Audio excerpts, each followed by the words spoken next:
But even in a preventative sense, in a primary sense, you're like, let me take out a lot of the burden to free up and let breathe the time to have attention to things, not just in a best case scenario for today reactive manner, but a preventative and fostered, relationship manner. Exactly. Yeah. Well, that's one of the things we're doing at Affineon. We attacked one of the problems where if you look at where does a doctor spend a lot of time every day?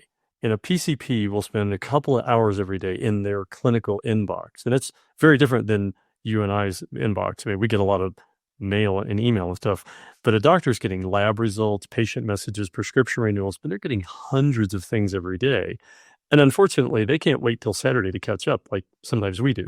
They have, literally patient lab results coming in and they need to get back to those.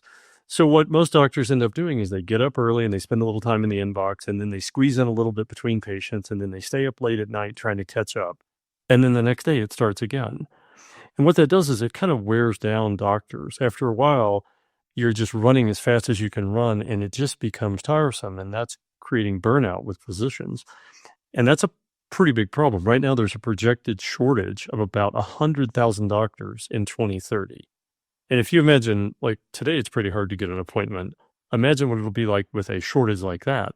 So we're attacking the inbox problem using AI to help providers to get through their inbox faster and equipping them to do a better job. And I think that's the key with AI. If you can put the key pieces of information out on the table so the doctor can see them easily, they can make a great decision.